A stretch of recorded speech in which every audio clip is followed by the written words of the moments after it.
something just this once!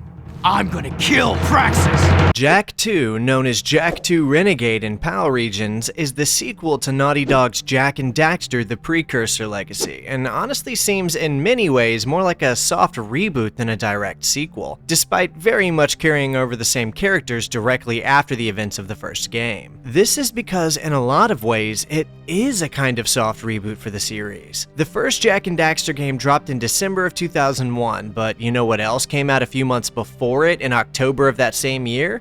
Grand Theft Auto 3.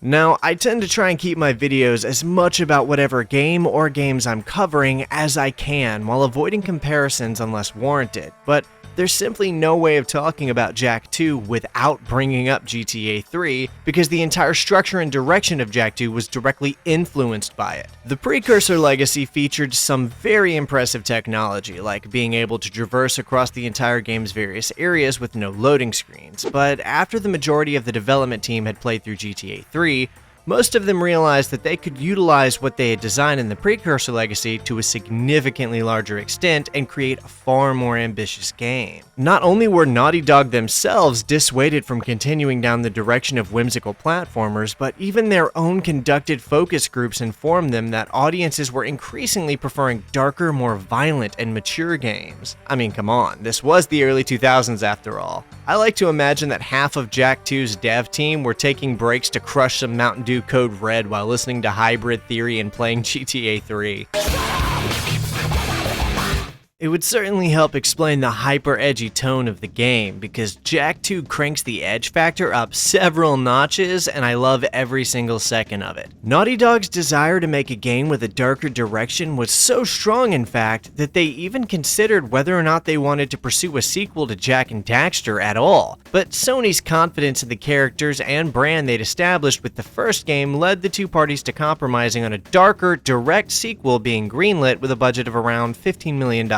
But before we get into the full story of Jak II, I need to take a minute to talk about this video's sponsor, Manscaped. For those of us who like to keep our heads shaved, doing so can get super annoying, especially if you're working with cheap equipment like I have in the past. Which is why I was thrilled when Manscaped reached out to send me the Dome Shaver Plus. See, I like having my head shaved, but I've never enjoyed actually shaving my head due to the headaches around cheap trimmers getting stuck, or losing battery too quickly, or dealing with cords. But fortunately, the Dome Shaver Plus has resolved all of those issues for me. Not only is it chargeable with a long-lasting battery life for ease of use without worrying about cords getting in your way, but it's also waterproof, which allows me to use it in the shower if I'm in a rush and need to get my head shaved quickly. Not to mention how the Flex Adjust technology and ultra-thin blade guards reduces the risk of nicks and ingrown hairs while providing a smooth, close shave to your scalp. And the magnetic detachable blade pad is a total godsend for making it easy to clean. For me, the Dome Shaver Plus turned what used to be an annoying routine to maintain my appearance into a quick and easy side note of my morning or evening shower. And with better results than before, meaning that for once, the easier way can actually be the better one. If you're like me and this is something you've been needing, then I'm telling you, it's worth it. By clicking the link in the description and using my code EvanPrince at checkout, you'll receive 20% off and get free international shipping.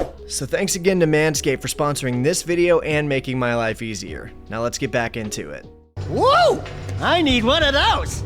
For a game that looks and plays like a slightly improved version of its predecessor, I can't properly explain just how much bigger it actually is. Jak II is overflowing with exciting new mechanics, locations, and elements to see and explore. I mean, it's kinda got everything. An open-world dystopian cyberpunk city setting, a plethora of cool vehicles to ride, multiple weapon types and shooter mechanics, platforming, exploring, collecting, hoverboarding, mech sections, mini-games, an arena-set hoverbike racing subplot, time travel, multiple different enemy factions, a dictator villain, a more powerful big monster villain. I mean, it's really got pretty much everything. It's also way longer than the first game, like more than double the length actually. The Precursor legacy took me around 6.5 hours to get through the main story while really taking my time. Comparatively, Jak II took me roughly 14 and a half hours just to get through the story, and that's just playing it normally, and not counting going back in to collect the additional precursor orbs hidden around the game to unlock the cheats and unlock the rest of the Dark Jak powers. It's honestly awe-inspiring how much content this game manages to deliver the player, given that it's a PS2 game released in October of 2003. I feel like a lot of people don't even understand how impressive this game is for its time. Now, speaking of being on the PS2, Jak II was originally only released for the PS2, although it did eventually receive ports to the PlayStations 3, 4, and Vita. That said, just like I did with my coverage of the Precursor Legacy, I opted to play through the unofficial fan-handled decompilation OpenGOAL PC port of Jak II, and man, what a port it is. I sing one of these songs for you.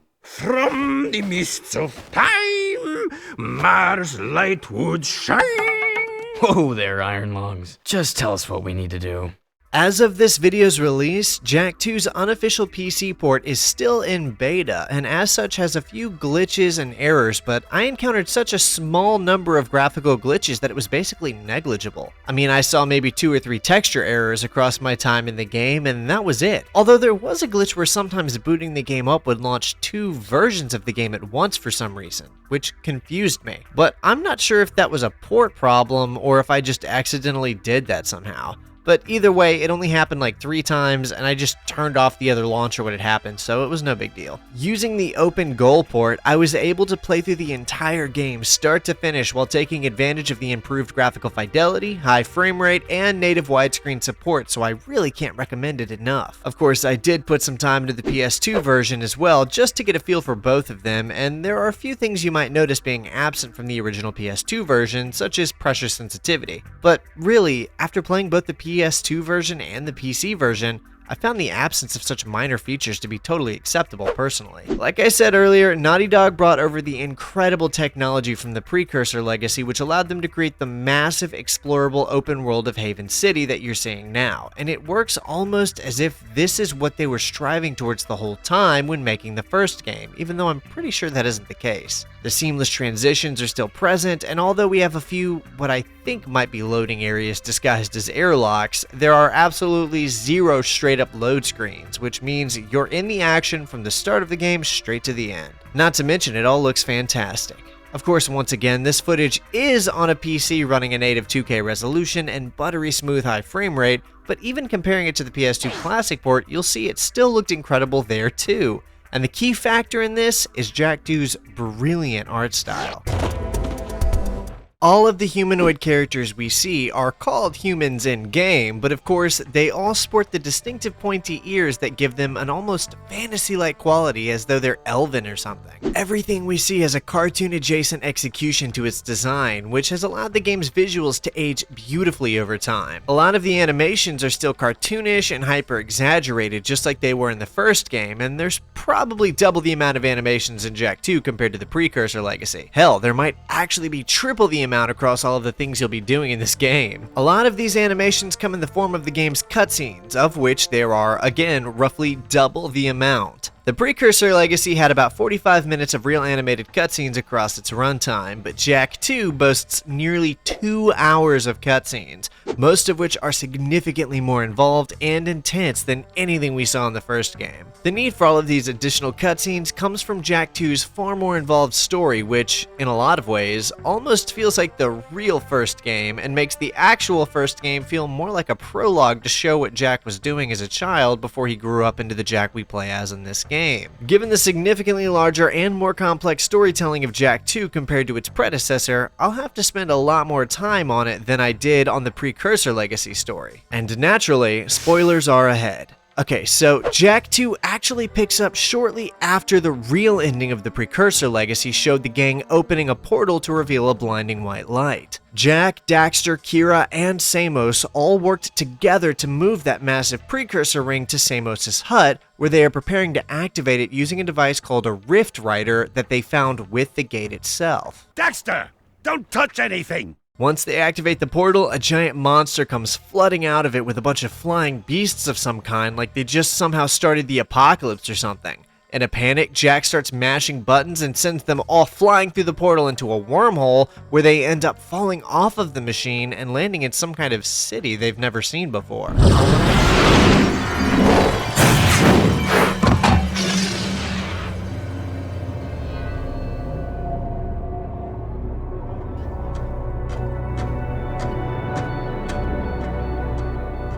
Okay, I swear, that's the last time I ever touch any stupid precursor crap! There he is. Move in. Step away from the animal. Ah! Forget the rat. The Baron wants him. We've been waiting for you. Don't worry, Jak. I'll save you before you know it. 2 years pass from here, and we're shown that in those 2 years, Jak has been continuously tortured and experimented on by the city's tyrannical leader, Baron Praxis. You should at least be dead with all the dark eco I've pumped into you. Praxis has been trying to create a dark warrior to fight for him against an invasive force of monsters who live outside of the city and continuously attempt to overtake it, called Metalheads. We'll talk a bit more about them later. In the meantime, Jak's experimentation is considered a failure as they leave him with plans to kill him later that day. This is when Daxter shows up just in the nick of time to try and free Jak from his bindings, and we're shown that not only can Jak talk now, I assume as a result of the experimentation, but he can also transform into a dark eco-infected monster. You can do it. Jak, easy now. Easy, buddy. It's your old pal Daxter, remember? Daxter? What the heck was that? Sheesh! Remind me not to piss you off. Come on, tall, dark, and gruesome. We're out of here. Oh yeah, the characters all do light swearing throughout the game now because it's so cool, mature, and edgy. Well, by early 2000s standards anyway. This didn't bother me at all, to be honest. I'm always super endeared by these old T for teen games that aren't gratuitously adult, but are also trying to have a bit of an edge to them. The game actually starts here, and the player is able to finally begin controlling Jak as he and Daxter fight their way through this facility. I like this set piece. They're clearly making an effort to give a greater sense of scale to the game with guards shooting at you, like this. Speaking of guards, this is where we're introduced to one of the game's 2 present enemy factions, this one being the Crimson Guard. These guys act as a kind of military presence enforcing the will of Baron Praxis. They aren't always hostile to the player and inhabit the world alongside other NPCs, but can attack you if provoked in the open world or during a mission where they're the primary enemy. They act as one of the main foils to the player here, so get used to seeing them everywhere. After escaping the fortress, Jak wanders into the streets of the new city, only to immediately encounter an old man named Kor standing in the street with a young child as the two interact. Hello, strangers. My name is Kor. May I help you? You look like a reasonably smart man. I want information. Where the hell am I? Sorry. He's new to the whole conversation thing. The old man explains to Jak that he is in Haven City, which is currently under an extreme totalitarian reign under Baron Praxis. Before he can go into much detail, a group of Crimson Guards come wandering up to prove the old man's point. By order of His Eminence, the Grand Protector of Haven City, Baron Praxis, everyone in this section is hereby under arrest for suspicion of harboring underground fugitives. Surrender and die! Excuse me, sir. Don't you mean surrender or die? Not in this city. Protect us from these guards, and I'll introduce you to someone who can help you. Yeah, don't be fooled by the game's edginess, because it hasn't lost any of its humor from the original game. In fact, I think this game is quite a bit funnier at times than the first one ever was. Daxter's comedic relief seems to work a lot better in this game, and plays a great juxtaposition to how the rest of the game is taking itself more seriously. In order to protect the old man and the child, Jak spurgs out into Dark Jak and annihilates the guards in swift fashion. That was cool. Do it again. Something's happening to me. Something he did. I can't control it. There is an underground group waging war against Baron Praxis. Its leader, the Shadow, could use fighters like you. Go to the slums, find a dead-end alley near the city wall. Ask for Torn. He can help you. So after that bit is where the game finally gives the player full free reign to play the game and explore Haven City's open world. From here, the game plays out in a very similar fashion to what you would expect from most any GTA-like title. The player goes between a series of set mission givers as the story progresses. Some of these missions can be played in different orders, but overall it is still very much a linear progression of levels throughout the story. This flowchart actually shows you all of the available missions and the rough progression in which they can be completed. I really like this new formula, and it feels like an almost obvious evolution of how the Precursor legacy played, but more fully realized now. Being able to progress through an actual lived-in city where we see hundreds of citizens going about their daily lives does a lot to invite the player to more fully immerse themselves into this new world they've just discovered. And the ability to pick and choose how you go about completing certain missions adds a new level of player agency, which is typically more than welcome in my opinion. After a bit of driving around Haven City, Jak and Daxter do wind up finding the so-called Resistance hideout where they meet two new characters in the form of Tess and Torn. Tess doesn't say anything here yet, but she does play a minor role in the story later on. Just keep her in your mind. The main conversation here is with Torn himself. Maybe this guy's a mute, like you used to be.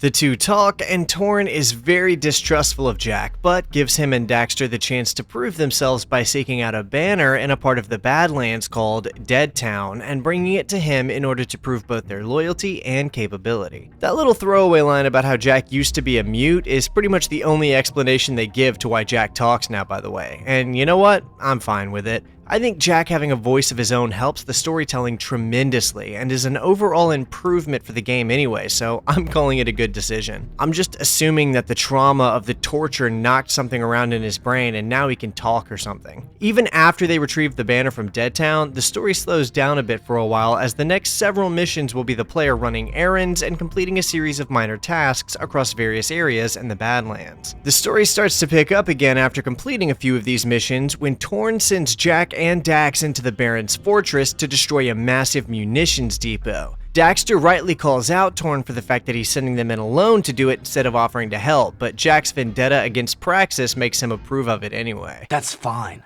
I want the Baron to know that it's me who's hurting him. I love Edgelord Jak. It's in this fortress after running from a massive tank trying to kill them that Jak and Dax not only infiltrate the fortress, but also overhear a few of the guards giving whole barrels of eco to the other enemy type in the game I brought up earlier called Metalheads. These barrels are the latest shipment of eco. The Baron says take them and get out. Metalheads in the city? Why are the guards giving them eco? So we already know that the Crimson Guard are the city's military-styled police/enforcers of Baron Praxis's will, but now I need to talk a little bit about the Metalheads. The Metalheads, whose real name is revealed later in the game to be the Horaquan, are a biomechanical alien race of various different types of beings made up of organic matter and mechanical alterations. A war has been waging between the Metalheads, the Precursor race, and now humanity for centuries. When Jak, Daxter, Kira, and Samos opened up the Rift Portal, they accidentally freed the Metalhead army from the place where they ended up trapped after a long battle with the ancient Precursor race. Once the portal was opened, the Metalheads were once again freed to wreak havoc on the world. It'll make sense later, I promise, but what you need to know now is that they're malevolent, they want the complete eradication of human life, and their need of eco to survive has resulted in a shaky agreement between them and Baron Praxis. Either way, Jak and Dax managed to trick a tank into setting off a chain reaction that results in the depot's destruction.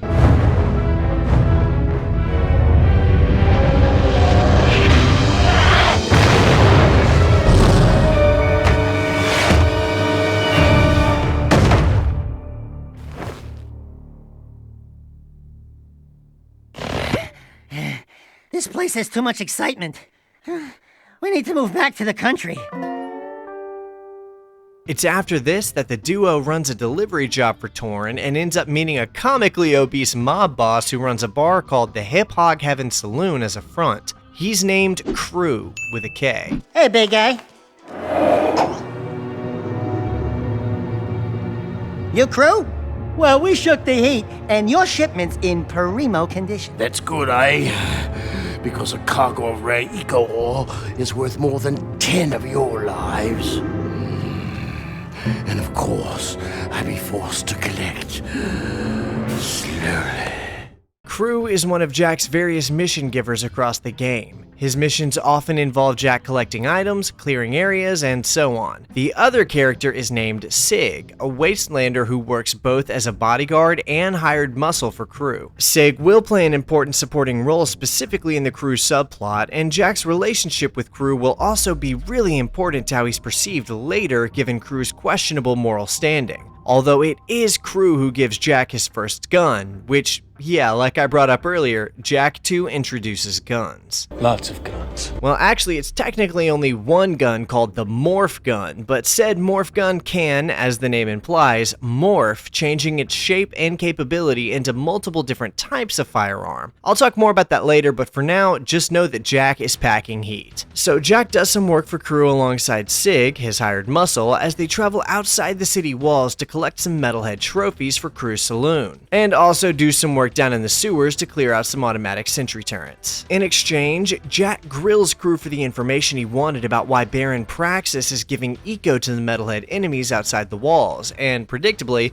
it's to maintain a deal that they will continue to attack the city just enough to keep the city's population scared and in support of his rule. Yeah, but how long can that deal last? The rightful heir to the Haven City throne is a child being kept safe by the underground resistance leader named the Shadow until the Baron can be deposed and the royal line restored to power. But Jack doesn't really seem to care about any of that. He's still focused entirely on gaining access to Baron Praxis so he can kill him for torturing him for 2 years. Which is where Crew's proposition comes in to send Jack in as a racer in the city's biggest sport called knife racing.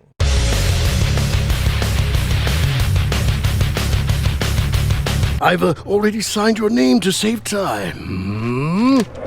The winner of the Class 1 race will receive the grand prize of a palace tour with Baron Praxis himself, which is where Jack plans to enact his vengeance by straight up assassinating the guy. Man, we've come a long way from the whimsy of an innocent Jack fighting lurkers and collecting power cells to save his home. Unfortunately, however, this plan kinda comes crashing down when Jack and Dax meet the racing manager, and she basically tells them that she's not at all interested in letting them race. Look, I don't mean to be rude. You did get here fast, but I'm not interested in any new drivers right now, and I've got work to do. Listen, if you think you've got the guts to race in this town, try taking my prototype jet board out on the stadium course.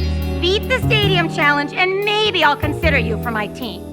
Yeah, you already know what's up. They put a skateboarding mechanic in the game, and it's pretty great actually. Maybe this was due to the success of the Tony Hawk games, or just the overall popularity of skateboarding at the time, but it fits in really well with the game both tonally and mechanically, while also lending a lot to the stylistic wish fulfillment fantasy of the game. By the time I was nearing the end of my playthrough, I was using this thing literally as much as I could, and if anything, I feel like it could have been integrated even more than it was. I don't mean that design-wise. There's actually tons of platforming sections that require it, and even entire areas dedicated to using it, but I mean narratively. I love how crucial the knife racing subplot is to Jak II's story, and since we already have this whole skate park built here inside the same stadium, I think it would have been really cool if there was a jetboard championship thing as well. This is the only time you have to come here in the whole game. You can come back optionally later if you want to just play around with it, but it's not the same. A hoverboard subplot similar to the knife racing one would have been so cool. It didn't need to be as elaborate, but maybe just a little something, you know? Although the game is still overflowing with content, so it's not like I can complain that they didn't do enough. I'm just pointing out what I think could have been a cool idea. Anyway, back to the main plot. Despite Jack's overcoming the jetboard challenge, the race manager still isn't impressed with him due to his working for Crew, whom she is not a fan of. Listen, don't you have someone to collect money from or beat up or something? You don't like us, do you? You work for that slimeball Crew. What's not to like? Looks like you've won a few races. Isn't it true the city champion gets to tour the palace? Yeah, why? Could you get me into the palace? A friendly visit, I gather. Yeah, I'm a real fan of the Baron. Okay, I'll help you out if you stop bothering me. She tells Jack about an old service elevator that can take him up to the palace where he can infiltrate from there if he can find a way to restore power. So with that intel in mind, Jack heads back to meet with Torn in the underground hideout again to fill him in on the Baron's deal with the metalheads. The news understandably frustrates Torn, who tells Jack and Dax that they need to find the power station where another Resistance hideout is located, with a warp gate that will give them access to the strip mine, and rescue an underground informant there named Vin, who is under attack and too valuable to lose. Oh, thank goodness. Where's the army? Where it? What? Just you two? What do they think I'm worth? I'm beginning to wonder that myself. Vin works at the local power station as an overseer of the city's eco-grid and will act as another mission giver for the rest of the game's story. His missions typically involve sending our heroes out on jobs, normally having to do with pushing back the metalheads' offense against the city's resources and infrastructure to buy time until the Resistance can formulate a plan to take down Praxis. With Vin secured, Torn then sends Jack to link up with a different underground informant named Ashlyn. If you couldn't tell yet, there are significantly more characters in this game than the first one, and pretty much all of them are unique and distinguishable. They've put together an entire cast here, and each of them plays an important role in the story, which is something I love to see. If you removed literally any of these side characters from the plot, you'd actually have to rewrite parts of the story, particularly the ending, in order to accommodate for their absence, and that's generally a good indicator for the quality of a story's relationship with its characters. Watching me take care of those metalheads was, pretty exciting. Wasn't it, Sugar? Hey! Sweet stripes! Give me them digits so I can look you up sometime! Ashlyn tells Jack about this plan the Baron has to collect all of these ancient artifacts from an old dead hero named Mar before directing him to go meet up with an old soothsayer named Onin. Also, whoever designed the characters in this game seems to believe that every single female character must be wearing a crop top at all times, and it really just sends me back to the late 90s and early 2000s again when we were seeing this kind of style in media a lot. This used to be the style back then. Wow! What a woman! And so Jack and Daxter follow Ashlyn's advice and seek out this supposed soothsayer in the bazaar section of the city, where we're introduced to even more colorful and unique characters. Cool! Check out all the dead stuff! Ow! Touch the goods again, rat boy, and you'll be counting with your toes. This is Onin the soothsayer and her interpreter parrot named Pecker. I know. My mother, she was very vindictive. Onan welcomes you, blah blah blah blah blah, the usual boring salutations. She says it is good to see you again, Jack. But we've never met before. Before, after, it is all the same. In this instance, she tells them they must go to the nearby Precursor Mountain and retrieve 3 particular artifacts, which end up starting the player down a pretty major set of side quests that'll end up tying into the main story later. Before bothering to do any of that, however, Jack gets an idea for how they might be able to get the power to that service elevator into the palace back online, and reaches out to Vin, the eco-grid overseer they just rescued. We need you to switch on the access elevator in one of the palace's support towers. Remember, Jack's main motivation here is to Kill Praxis! So all of these other things are currently just distractions he thinks he has to deal with in order to get access to the Baron. And so Jack begins his first assassination attempt by taking the elevator up and carefully navigating to the palace. This is one of my favorite set pieces of the game, not only because of the scale, but also we can legitimately see the entire city from here, and I think that's just so cool. From saving the world to attempting an assassination on a major political figure. This series really is one of a kind. Jack finally reaches the glass above the throne room just in time to overhear an important conversation between the metalhead leader, Praxis, and Errol, who I'll get to later. I grow impatient with your puny gestures. Give me the agreed upon ego soon, or the deal is off, and your precious city will pay the price. He's toying with us! Let me lead an assault on the nest before it's too late! I can take him! Patience, Commander. No one has ever penetrated the metalhead nest, you know that. I've seen what comes of such foolish plans. As our two heroes listen in on the conversation, they learn that Ashlyn, the girl they helped just a bit earlier that same day, is the daughter of Baron Praxis, and it appears she hasn't been very agreeable in the plan to uncover some kind of tomb. And find that child! If you'd spent half as much time looking for the little brat as you spent flirting with that mechanic girl, we would have pinned his royal ass to a wall long ago. As you wish. With enough persuasion, I'm sure our spy... What was that? Well, now it's going down, and Jak finally gets his chance to take down the Baron in a full-on boss battle where Praxis is in his very own flying mech. So, we have a rat in the walls, do we? A rat in his void, it seems.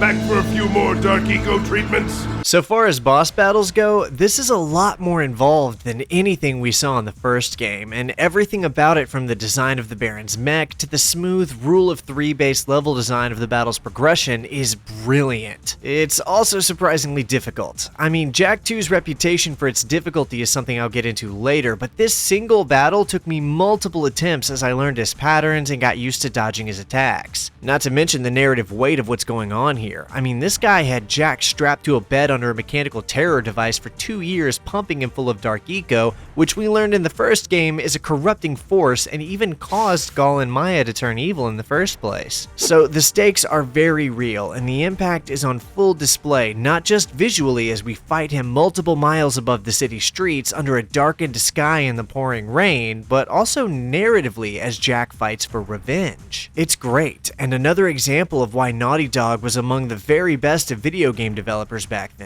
Of course, after a hard-fought battle, Jak and Daxter do finally beat him and send him running away. The dark powers I gave you can't protect you forever! Since I made you, I can destroy you.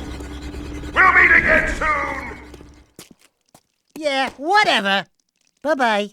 From here on out is when things start heating up and the stakes continue to raise. There's a series of side missions that Jak and Dax have to complete, such as collecting those artifacts for Onin, for example. I've seen a lot of people call this game a GTA 3 clone, and I could see why they'd say that, and I can even accept that there's a degree of validity to that claim. But personally, I found Jak II's art style, characters, and hyper-angsty tone to be so much more endearing than GTA ever was. Now, I have nothing against GTA, of course, but it's never really been my thing, admittedly, so my saying this doesn't mean much. That said, I really do feel like Jak II has more than enough charm, personality, and unique qualities to set it apart as very much its own thing. I'll touch a little bit more on the whole GTA 3 comparison thing later on, but for now, there's still a lot left to do, and the situation is continuing to escalate. After putting in some work for Onin, Jak and Daxter head back to the underground hideout where they're confronted by Torn about the trouble they're causing across the city. The city's on high alert.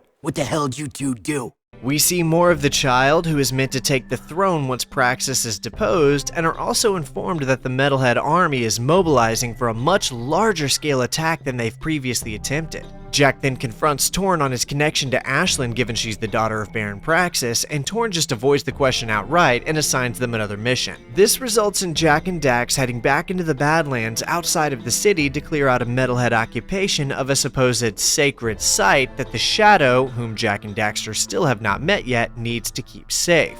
Although upon arriving, our heroes are met with a stunning revelation. Is that? No, it couldn't be. That's not... It's Samos's hut. But what? How? When? Where? Why? We're in the future, Dax. This horrible place is our world. So yeah, that's one of the big plot twists. The rift portal from the start of the game didn't take them to a different dimension or even a different place, just a different point in time. Far, far into the future, it turns out. Looks like a lot has changed as time passed. The whole world has become a dystopian nightmare and a city being attacked repeatedly by aliens who want humanity dead. It's intense. Anyway, arriving back to the hideout again, yet another revelation hits as Jak and Dax finally meet the Resistance leader who calls himself the Shadow. The Shadow's decided it's time to meet you. Why is that place in the old ruins so important to you? There's a powerful energy force at the old house. The metalheads are drawn to it. No kidding. We used to know the guy that lived there. So, you're the new recruits who keep getting into trouble. Oh, no, not you! Old Samos the Green Sage has been the Shadow all along, yet when Jak and Daxter act as though they know him, he shows no memory of ever having met them, not to mention looking quite a bit younger. Yeah, you used to look older than dirt and uglier than a knotted stump. What gives? Did you get a little nip and tuck while we were gone? It's all to no avail, and Samos says he's never met them before and doesn't have time for any of this as he redirects their attention to a Metalhead attack on Haven Forest where he draws his power from. So of course Jack and Daxter head out to the forest to clear them out and restore peace to the woodlands. This is a good time to point out how eclectic the environments are in this game. I mean, we've got everything from dystopian sci-fi to dilapidated ruins, sewers, underground mines, and even beautiful lush forests. These areas outside of Haven City aren't massive or anything, with most of them being totally explorable in 10 to 20 minutes or so depending, but most of them are reused in different ways throughout the game to ensure the player doesn't get bored of a single environment by being stuck there for too long. Jak II has some seriously brilliant pacing. When they're done in Haven Forest, Crew hits them up again to lend a hand to his companion Bruter, who represents a faction we haven't seen since the original game. An associate of mine, Bruter, works with me in the forced labor trade. You mean the slave trade? I prefer freedom challenged. Lurkers are the city's low-class labor. Bruter pays me handsomely to help him free lurkers and get them safely out of the city. Yeah, lurkers are still around after all this time, and they've been enslaved to work for the city as a kind of slave class, but we get to free a handful of them and deliver them to a lurker shop owner named Bruter, who then helps them escape into the Badlands where they can at least be free. Despite serving as the primary enemy faction in the first game, their role in this one is very minor, and at no time is it ever antagonistic. So it's really interesting to see how much has changed in this dark new future. Oh yeah, and don't forget about the races we need to win in order to get our tour of the palace and a second stab at taking down Praxis, although the race manager didn't really seem to like Jak from the sound of it based on those first few interactions they had. We destroyed Crew's cargo. Great. I'll send you a medal. Now, if you don't mind, I'm on a deadline, so scram. Are you always this difficult? Let me handle this, Jak. Listen, lady, we beat your stupid course, and we can outrace anybody in this city. Wait, that voice. You just lost a date with Orange Lightning. Let's go, Jak. Daxter, it is you! Kira! Oh, I never thought I'd be so glad to see your furry mug. And Jak, you look different. It's been a tough ride. The Baron pumped our boy here full of dark eco, and it did something to him. Now he's got super moves or something. And a few anger issues as well. There's a bit of a reunion between the three protagonists of the first game, but it quickly reorients to their objectives again. Kira wants to find a way back to their own time where they came from, but Jak still only cares about killing Baron Praxis. He tells Kira she should go see her father because he's so different now, and she offers to let him race on her team so he can win access to the palace. Which leads to the first of 3 knife races, which I already talked a bit about earlier. They're all exactly what you think they are. You try and beat a group of other racers in a small racetrack as you push for the finish line. It plays just like the rest of the vehicles in the game, only it's a bit faster and you can grab some boost power-ups for some added strategy in how you complete the race. At one point, I was actually considering framing this script from a lens of Jak II being one of the greatest Star Wars games of all time, because although it obviously has nothing to do with Star Wars, it also features literally everything I've ever wanted in a Star Wars game. Angsty anti-hero with a good heart fighting his corrupted dark nature, open world dystopian sci-fi city setting, cool vehicle mechanics, different types of weapons with shooting, melee, and platforming features, swoop bike racing minigames, and let's be honest, these things really are just swoop bikes. I mean, come on, if we replace the Crimson Guard with stormtroopers and call it the Empire, then we're fighting alongside a rebel resistance to take down an Imperial occupation. Hell, even the Zoomer vehicles look just like the speeders from Attack of the Clones. What took us so long? Anyway, back to the knife race. Of course, our boy Jak wins, and we get a fancy new trophy. Hey, I watched your race today. You were pretty amazing out there. Oh, thanks. Kira, this is Ashlyn. She's just... Everyone knows who she is. And Kira's... A friend. A very good friend. Thanks for helping out with that tanker, Jak. You saved a lot of lives. By this point, Jak and Daxter have gathered a list of solid contacts and characters to support their fight to save the city as things finally prepare to kick into the third act. The pair venture back out into the Badlands where they activate a massive laser of some kind by installing the 3 precursor artifacts they've been collecting as per Onin's request. And upon activation, the said light tower destroys a massive statue of the Baron, revealing the entrance to the Tomb of Mar, which holds an ancient precursor stone capable of incredible power. That precursor stone is kind of like the game's MacGuffin, which I think is fine because it's a minor role in the overall plot, but it is still an important artifact that all involved parties are anxious to get their hands on. According to Samos, there is an intense trial awaiting the young child we've been protecting all of this time within that tomb, and only he can overcome it since he is the blood descendant of Mar himself, the long-dead hero of Haven City. So with the tomb open, Jak and Daxter link back up with Samos, Core, and the kid inside of the tomb. Tests of manhood are sure to be fraught with peril, and Mars heir must face them alone. It's okay, kid. You can do it. It's just a deep, pitch black, sure to be filled to the brim with painful death old tomb. I wouldn't go in there. An ancient voice speaks out from above the door as the echo of a precursor recognizes the child as the heir of Mar, calling him the Chosen One, but as it begins opening the door, it stops and suddenly begins to reclose the door, stating that the child is still too young to undertake the trials. This child is too young to face the tests.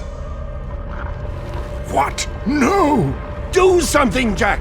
Jak, remember the sure to be filled to the brim with painful death part?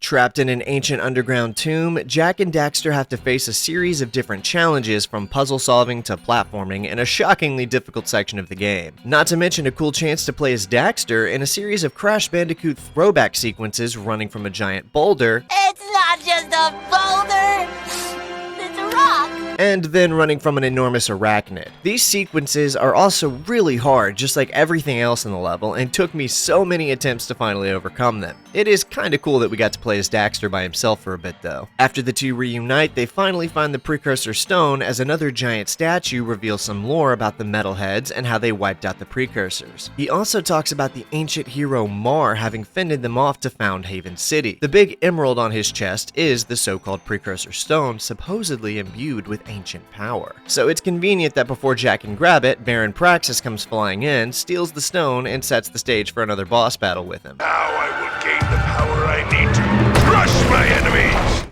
It's an okay battle, but quite a bit less exciting than the first one in my opinion. You just knock these time bombs into his machine while avoiding his attacks. Simple enough. It's all for naught, however, because Praxis still gets away with the stone, leaving Jak and Daxter to make their way out of the tomb to try and rescue their friends who were taken captive by the Crimson Guards. Returning to the hideout, Jak finds Torn distraught as he admits to being the one who revealed to Praxis that the Resistance was in the tomb pursuing the stone. He gave up the information after the Baron threatened to kill his own daughter, Ashlyn, and Torn folded. In a last bid to salvage the situation, Torn says he can get the door to the fortress open if Jak is willing to go in and try to stage a rescue attempt. It'll be a tough fight through the fortress. Probably suicide. You just get that door open. I'll be there. Ever the angsty hero, Jak doesn't shy away from the challenge, which sends him and Daxter straight into the fortress where they have to fight their way through a small army of guards to find the prison where their friends are being held. Not only do they find Tess there, but also Samos. Both Samoses, actually. What took you so long? I added 6 rings to my trunk waiting for you two to get me out of here. Great Yakkow horns! What happened to you, Jak? Wait a minute! You're you! I mean, the other you! You know what I mean. The two Samoses argue back and forth about what their new priority should be, not agreeing on much before they all head back through the warp gate to escape the prison. Shortly after that, Jak and Daxter take a break at the saloon where Crew's bodyguard, Sig, tries to tell Jak that he thinks they may be in over their heads this time, and that he's planning on getting out from under Crew's employment. Seems like Sig is worried about the direction things are taking lately, and his trust in Crew is fading fast. From there, they leave and return to the arena to prepare for the Class 2 race that they'll need to win in order to qualify for the finals so Jak can get close to the Baron inside the palace. Yeah, there's all kinds of plot lines happening at once here, but it's all relevant, I promise. Well, if it isn't the Dark Eco Freak. Where's Kira? Don't worry, I'm keeping a close eye on her. You know, Kira loves a winner. Someday she'll be my mechanic. Stay away from her. Errol's the best racer I've ever seen. He's not what you think. And you're a good judge of character? Ha! Look at you. People say you get angry and change. Besides, the Jak I knew wouldn't be working for a guy like Crew. I need Crew's connections to fight the Baron. Without my... You know what? Do it your way, and I'll do it mine. Just don't come crying to me when the walls fall down. This is kind of a strange interaction, I feel like. Maybe not so much on Jak's part, since he feels as on-brand angsty as you could expect a 17-year-old teen to be in this situation. Yeah, he's 17 here, by the way. But Kira's jumping to criticize Jack for working with Crew when she herself has done deals with Crew before is odd. Not to mention, she should know how much Jack's been doing to fight for the city's freedom by this point. It just feels a bit forced. Also, come to think of it, Jack abandoning the race so easily like this makes no sense when he knows that this is his ticket to get to Praxis, which has been his singular motivation literally this whole time over everything else. So storming off as if he doesn't care about the race doesn't make any sense. It's lucky for him that Daxter steps up to the plate so willingly here and also wins the race, because if he hadn't, then Jack would have thrown away part of what he's been working towards over basically nothing. Hey there. We showed those Class 2 losers a thing or two, huh? I saw. You drifted a little high in the turns a few times, but you hung in there. I'm proud of you, Dax. Really? Yeah, you did great. No, we did great. Right, partner? I'm gonna be honest here, seeing how much Daxter looks up to Jack and how much it meant to him to get some genuine praise from him kind of warmed my heart. These two have such a great dynamic, and Daxter's brash personality makes a good juxtaposition against Jack's new gloomy demeanor. It's clear that Daxter thinks Jack is cool and wants to be like him. It would have been nice if Jack took a little accountability for nearly losing them the race though. The racing drama isn't over yet, as back at the saloon, Crew tells Jack that because people are so enamored with him as a hope for the city, they've all bet on him to win the upcoming race, and so he bet a large amount on the current champion, Errol, Dark Eco Freak, to win the race instead, and then tells Jack to throw the race on purpose so they can all make a lot of money together. What do you say, my boy? I'd say you're gonna lose a lot of money, because I'm going to race, and I intend to win. Oh, you little... You're becoming more trouble than you're worth. I wouldn't get too comfy if I was you. Everyone's expendable. In a hurry to die, boy? Well, we don't have to wait for the big race. We can do this right now.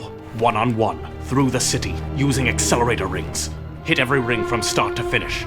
Miss even one ring and it's over. Kira already thinks you're a loser, and I'll prove it now, once and for all. You're on.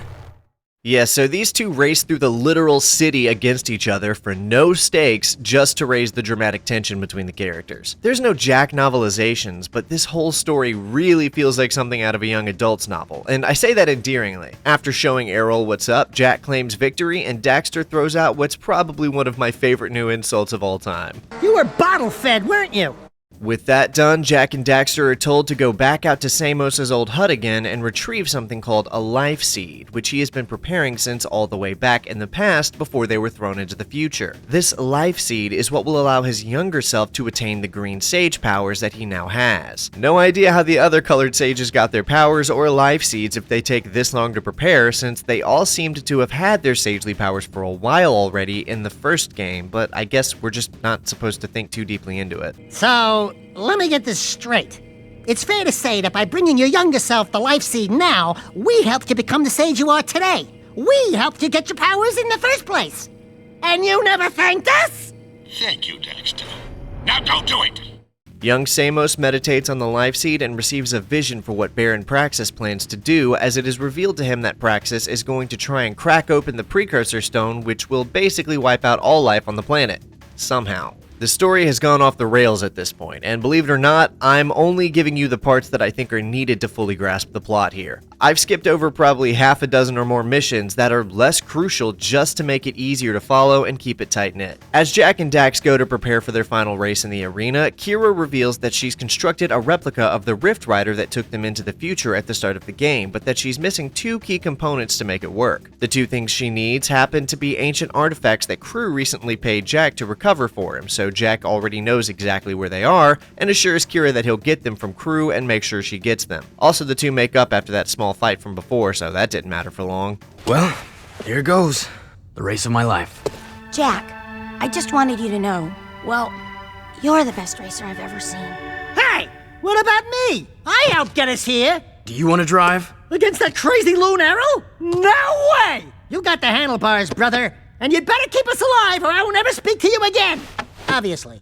And so our heroes prepare for the final race as they're cheered on by a repetition of 4 animated PNG images across the stadium. The Baron introduces the race in person and announces the grand prize of a month's supply of eco and the coveted palace tour that Jak has been pushing for this whole time, despite having already fought the Baron twice at this point and failing to kill him both times. It kinda negates the impact of this being some kind of way to get face to face with the Baron when Jak has not only proved he can single-handedly assault their fortress and take on anything they throw at him at this point, but has also already had 2 fights with Praxis and lost both times. I really feel like this knife racing subplot should have resolved itself before Jak entered Mars' tomb, and that we should have seen less Praxis and more Errol in the first 2 acts of the game, rather than the other way around like it is now. That way, when Jak fights Praxis in Mars' tomb, if he had already won the 3rd race and tried to kill Praxis that way, it would feel even more personal between them, as Jak would have already tried to assassinate Praxis twice at that point after already having proved himself the city's hero by winning all 3 races. Not to mention that with the Precursor Stone already stolen here, Praxis should be so busy with that to the point where he wouldn't bother showing up for something like this race. You know, since he'd be overseeing the preparations of his master plan. It just feels a little out of place in my opinion, and I think this part of the game should have happened near the halfway point in the story, with Errol being finished off there instead of pushing it off to the end like this. Anyway, after multiple attempts, I did manage to beat this race, and Jak claimed his prize as Praxis approaches Jak to meet the winning champion. In my world, good men are either bought or broken.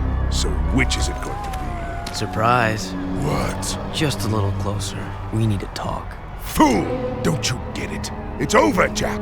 All the heroes died long ago. Only survival remains, by whatever means. This city is mine. These lives are mine. This war is mine. And in war, people die. Kill it. Look out! I win, Jak.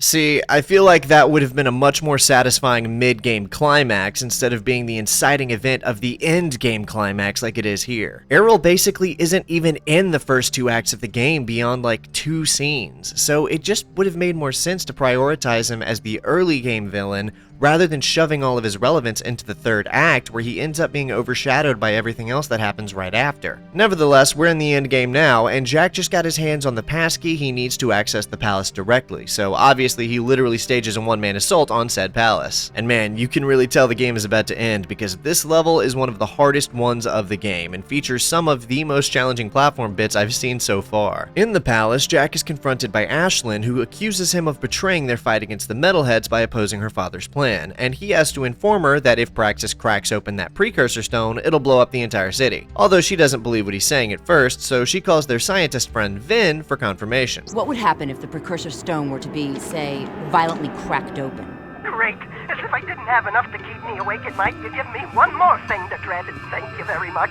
If someone actually had the stone, according to my calculations, a runaway eco surge and cracking it open would theoretically destroy everything. Everything? All things. Every single thing. Now, if you don't mind, I'm gonna go throw up. Bye-bye. Trust me, Ashlyn. We have to stop him. Ashlyn gives Jak the keycard he needs to get into the restricted area where Crew is setting up a new weapon, and then sends him on his way after relenting that it's true they need to stop her father from cracking that stone open. So Jak gets back into the city where he hitches a ride on a shuttle that takes him to one of the palace's towers where Crew currently is with one of the components Kira needs in order to finish building her Rift Rider. We all knew a final confrontation with Crew was inevitable. I mean, he's so clearly a bad guy, and that fact cements itself as Jak finds him monologuing about an enormous weapon he's built for Praxis meant to crack open the Precursor Stone. Of course, if that happens, as we just established, it would destroy literally everything. Just take this gun upgrade and forget what you saw here. Not this time, Crew. I'm through being your hired gun. Then it's war, isn't it?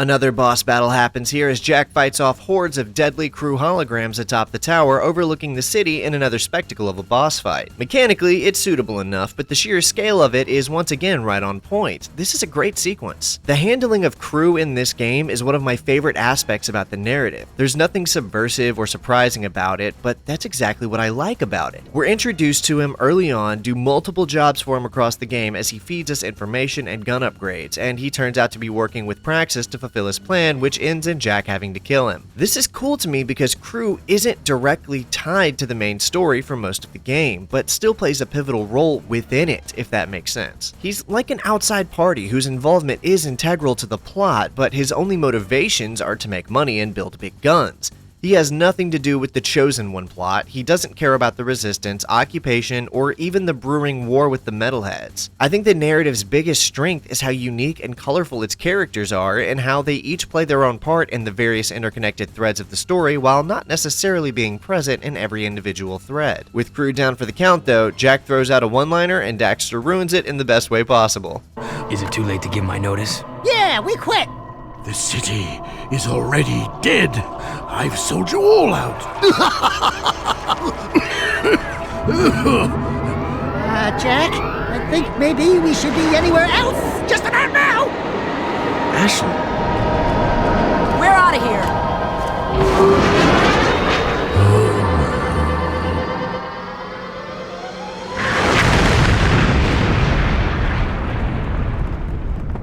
Ashlyn comes to the rescue and drops them off at the docks, promising to find the other item Kira needs as Jak and Dax set out to find and save Sig from a final mission crew had sent him on. Also, to really up the ante just a little bit more, the Metalheads have now abandoned their truce with Praxis and commenced a full invasion of Haven City, so the streets are now littered with Metalheads fighting the Crimson Guard everywhere you look. This is due to a barrier that was keeping them out of the city now finally being shut down. Heading underground and fighting through the flooded Undercity in a mech suit, our heroes do find Sig fighting for his life down here. Hey there, tough guy.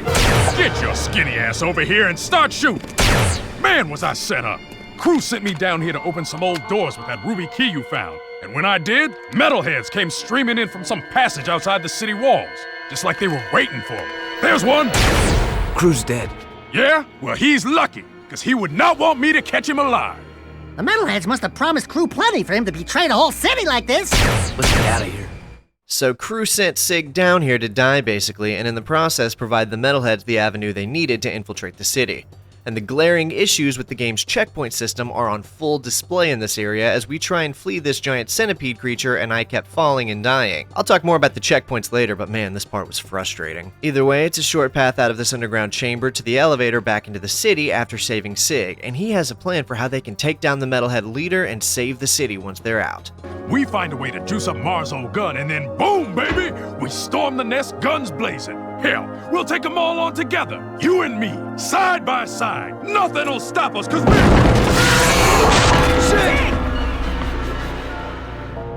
So, what's plan B?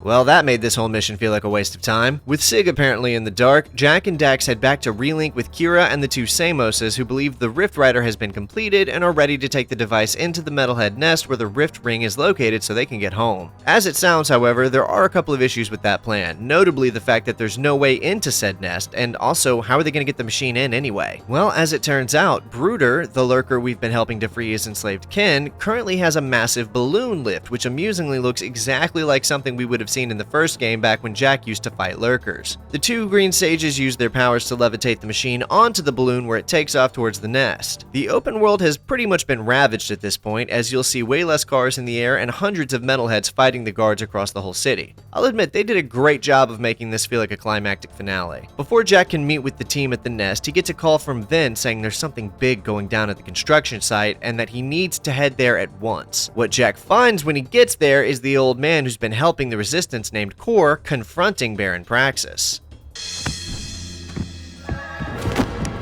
Core, what's going on? I'm sure you know. Deep down in your darkest nightmares. We've met before, remember? Everything's going exactly as planned.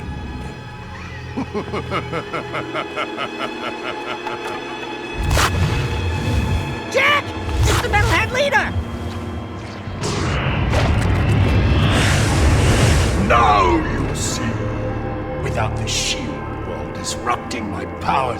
the city. I am my full potential now. So for the last time, give me the Precursor Stone! If the city must die, then we all die! Ah! I will find that stone if I have to crush this city one brick at a time! You are the supreme weapon, Jak, and I made you. Still, any leader worth his salt always has his backup plan. Remember, the first rule in making a bomb is to always make two. Daxter hops into the bomb and loosens some wires to free the Precursor Stone from the bomb's grasp, so now it's back in their possession and Praxis is dead. I was a little disappointed that it wasn't Jak who got to take Praxis down after all of that build-up between the two characters, but it was a nice surprise to see that Praxis didn't back down and died like a warrior when push came to shove. He may have been a tyrant, but he wasn't a coward, and he really did want to protect the city, even if it was for the wrong reasons. Also, I'm a big fan of changing a protagonist's look before a finale of any story if possible, and if games let me, I'll do it. There's no customization to speak of in Jak II, but an unlockable bonus for finding some precursor orbs is the ability to remove Jak's new goatee, which, believe it or not, were actually super fashionable at the time. So I headcanoned that when he gets his final Dark Jak upgrade, it just zaps the thing off as an excuse to make him look a little different just for the final battle. With that done, Jak flies outside of the walls to the outskirts of the Precursor Nest, where he fights through a wasteland loaded with metalheads and one final level to reach a gigantic gun left over from the lost hero, Mar. Now that they have the Precursor Stone in hand, they can use it to punch a hole straight into the nest. You should just go through the rift back to your own time, Jak, and get away from this horrible place. I see your point. Come on, Jak. This place is worth fighting for. We'll hold out as long as we can. Farewell. Precursor Stone, gun, nest. Light her up, Padre! Eat this!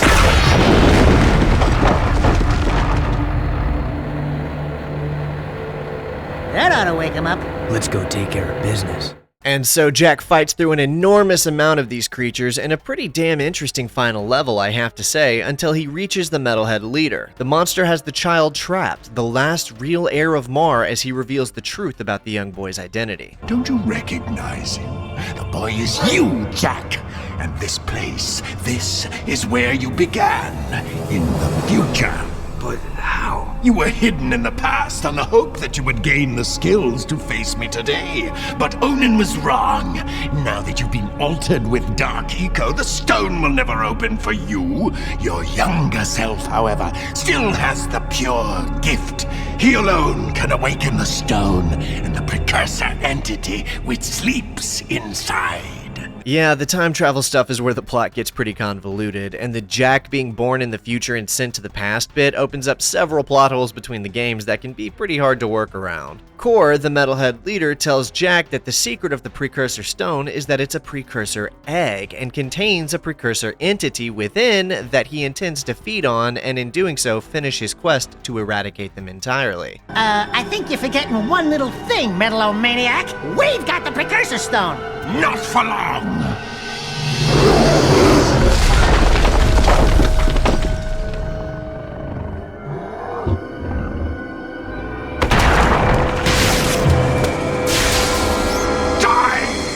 And then we have our final boss battle of the game, which is sufficiently challenging and took me several attempts to beat. This is a great boss battle, and the nasty insectoid, almost Geiger-like design of the environment surrounding this horrible monster makes such a fun ending boss compared to the sleek robotic boss battle of the first game. And they even programmed multiple phases into it to really drive home the impact. It's a fittingly grungy final boss for an angsty, edge-fueled video game, and I really appreciated the amount of work that went into making this. Once Teen Jak overcomes and kills Core, finally putting an end to the Metalhead leader, his body explodes, leaving only his head behind as Jak activates the Precursor Stone, and the spirit of a precursor tells them they've done well and that they will meet again. Kira and the gang then arrive with the Rift Rider ready to return home when Samos informs her that they must remain in the future and only Samos' younger self and young Jak can go through the portal into the past, where they must remain until Jak is able to grow up and fulfill his destiny later so he can complete the circle. Wait a minute.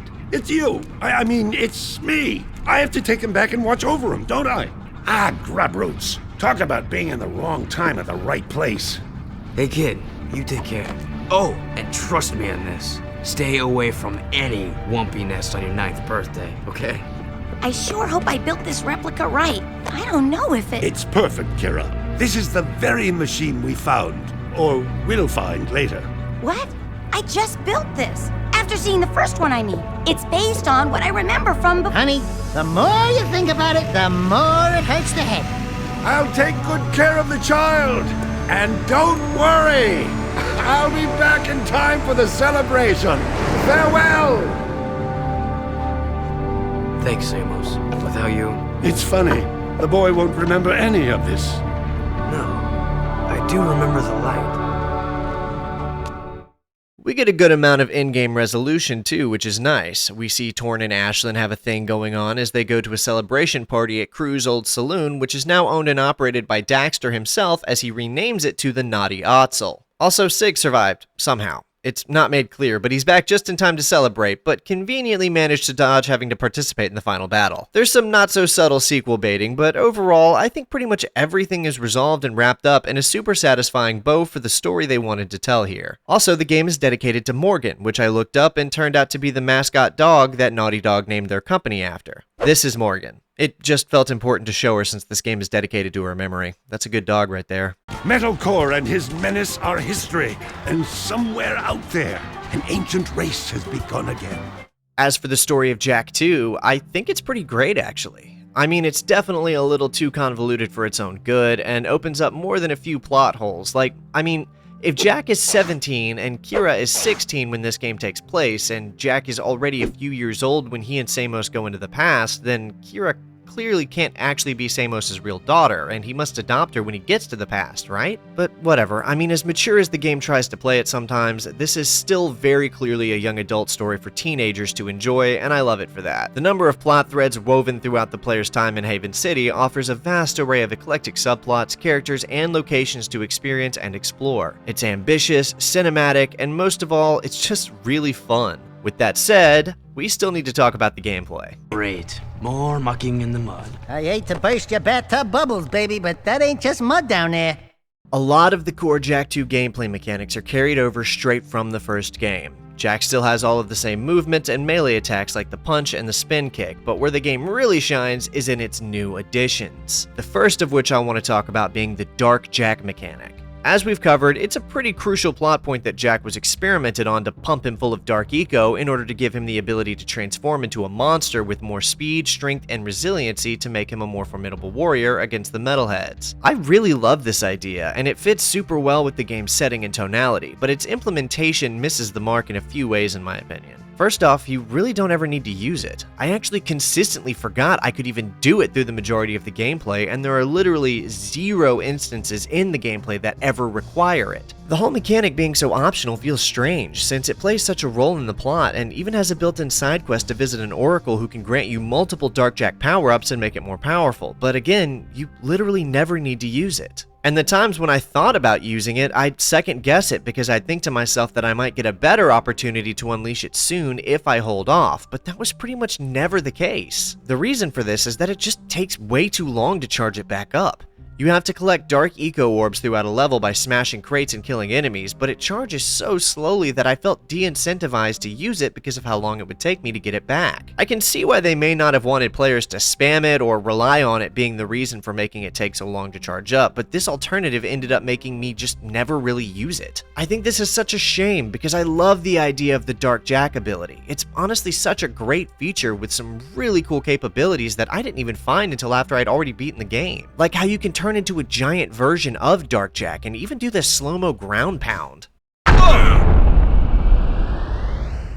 It's heartbreaking that I feel like such a brilliant mechanic wasn't implemented in such a way where players would organically make more frequent use of it on first-time playthroughs. But something you will be using a lot, for pretty much the whole game in fact, is the new Morph Gun and its subsequent shooting mechanics. The Morph Gun is a single rifle that is capable of transforming into multiple other weapons on the fly via modifications. Each weapon is based on one of the eco colors from the first game, with the first being the Scatter Gun, a short-ranged, shotgun-like weapon based on red eco. The second second, and probably the one you'll use the most, is the Blaster, a ranged, semi-automatic rifle based on yellow eco. The third is called the Vulcan Fury, and is a blue eco-based minigun that's slow to charge up, but can pour bullets out like rain in a thunderstorm, really good for crowd control situations. Lastly is the Peacemaker mod, which fires out a sphere of dark eco that can eradicate most things in its vicinity. Unfortunately, not only do we get this one really late in the game, but I feel like ammo for it was too rare and I didn't get to use it enough. Oh, don't I wish?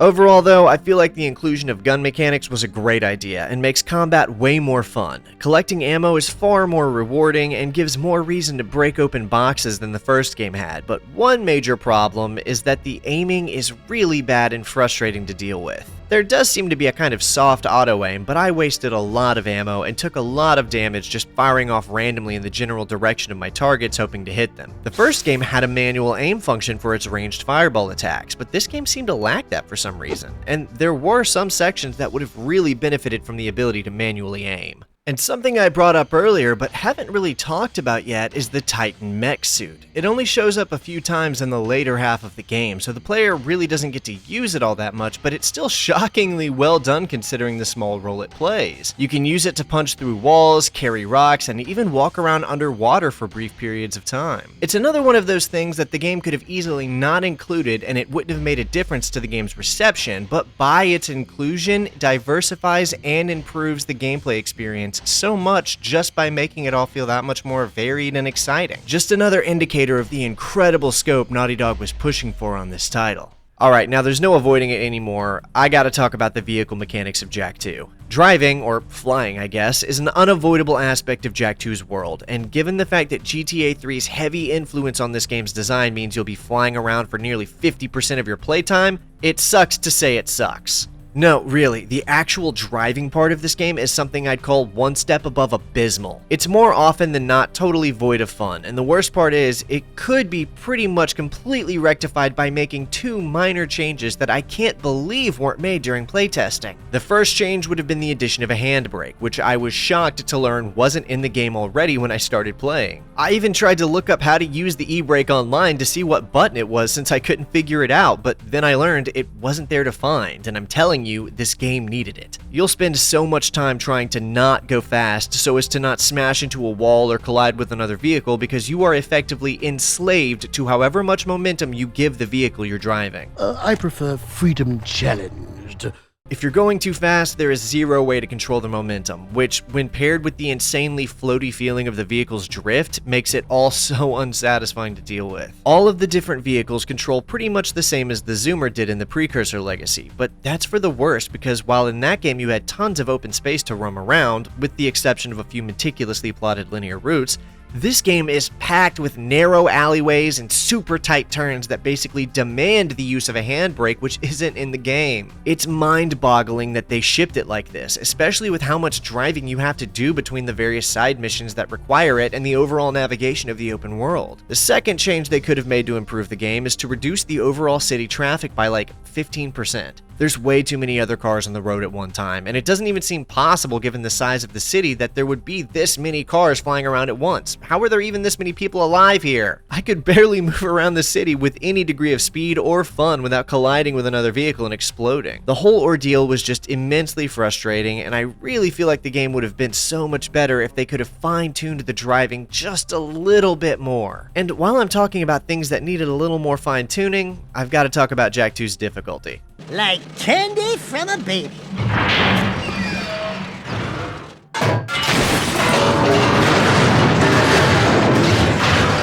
No one will ever know we were here. Now, I've saved talking about Jak II's difficulty this long because it's pretty much the last real criticism I have of the game, but there does need to be some clarifying here around it. In my research phase for this game, I saw a ton of talk about how notoriously hard it is. It even says it in the third paragraph of its own Wikipedia page that it's considered to be one of the hardest games on the PS2. Well, after playing it, I'm telling you that's just not true. In fact, for the most part, Jak II really isn't that hard or difficult. It's just unforgiving, and there's a difference. The combat is smooth, rewarding, and balanced. The platforming is fair and fun. most of the time, with a few questionable exceptions that were harder than they needed to be. The problem is the checkpoints, or rather the lack thereof. A lot of Jak II's missions feature a wild amount of lethal environmental hazards surrounding its very necessary platforming, and you will have to replay a gratuitous amount of these sections repeatedly because they just did not put very many checkpoints throughout the levels. It's not that the game is hard per se, but it's just annoying. If there was a checkpoint after every 2 platforming sections instead of every 4 or 5, most would probably consider the game challenging but not notoriously hard. It's really not that difficult of a game. It just feels way harder than it actually is because having to replay sections over and over just to get back to where you died from a tiny mistake or miscalculation gets super annoying after a while. Relax. Watch me butter up Bun Boy. Hey there, stuffed crust! How's it feel floating on top of the food chain? I still adored my time with the game, by the way. I'm just trying to fairly point out its very real flaws here. The Precursor Legacy may have been a shorter, more polished, and higher quality experience, technically speaking, but the insane scale and ambition, not to mention more than double the amount of new content in Jak II, pretty much justifies all of its flaws in my opinion. Which, if we're being honest, aren't even that egregious. I bet you that if they'd given the game another 3 months of development and playtesting, all of these issues could have been resolved. If they'd tweaked the aiming to be better, optimized the vehicle handling, added an e-brake, reduced Haven City traffic by roughly 15%, and added in a handful of additional checkpoints across a few of the later missions, then this would practically be a perfect game. Okay, with all of that said, there's still a few more things I want to talk about before we wrap up, starting with the open world hub of Haven City itself. Just like any good open world game, Jak II does feature a handful of activities to do across the city to make things feel just a little bit more lived in and alive, but with that said, it's not really that much. For example, one thing brought back from the first game are the mini-games, of which there were several in the Precursor Legacy, but have now been relegated to only 2 this time around. Both of these are integrated into the main story in a way that lets every player experience them naturally just by playing the game. The first minigame shows up in Onin's hut and is just a standard fare button-pressing game. It's simple, satisfying, and adds some diversity to the game overall, but that's all it is. The second one is a little bit more involved in the form of a whack-a-mole ripoff called Metalhead Mash, where you use the D-pad and buttons to control Daxter as he smashes in the Metalhead dolls. They'd be all, "Don't hurt me, please!" And I'd be all, "Too late, metal monkeys! You die screaming!" Know what I'm saying? Jak, I think these trophies are still working! But if that's not enough for you, there's also a variety of small gameplay challenges scattered across Haven City's various sectors. These can range from things like racing to a certain point before the timer runs out, or collecting all of the green eco-orbs, again, before the time runs out. There's others like racing through points, but I mean, they're all pretty much just different versions of the same time challenges to give players a little extra something to do in the world. It is nice to have little things like this available though while exploring the city, since most of the game's actual missions all take place outside of the city in the various Badlands areas like Dead Town, Haven Forest, the construction site, etc. Within the city itself are 9 different sectors, respectively called Industrial Zone, Port, Slums, Aquatic Slums, Main Town or Stadium Section, Bazaar 1, Bazaar 2, Garden 1, and Garden 2. Most of these sectors will be inaccessible to the player when the game first begins, but as Jak progresses through the story, he collects the needed security passes that grant him access to these different areas. I liked Haven City a lot, to be honest. The design and style of the city was very eclectic, and I was able to feel the vibe of every sector within only a few seconds of entering. If anything, I feel like a lot of these areas were underutilized in the main story, and we could have had more sequences happening in the individual sectors themselves instead of setting most of the missions outside of the city. Oh hey, it's Ratchet and Clank. What are they doing here? Ooh, I love undercover work, baby. Just like how the first game had dynamic music that would change to suit the environment the player was in at any given time, Jak II also features a dynamic music system, but this time dialed up to 11. Composed once again by Josh Mansell and joined by Larry Hopkins, Jak II's soundtrack features a handful of tracks to suit a few of the different areas in the game, but to spice everything up, each track has a variety of different layers that will fade in and out to thicken the track's intensity based on the gameplay occurring at any given time. Simply standing in an area provides the base layer for that area. Drawing your weapon adds another layer to the already playing track. Hopping on your jetboard adds a different layer, and getting into combat adds another different layer.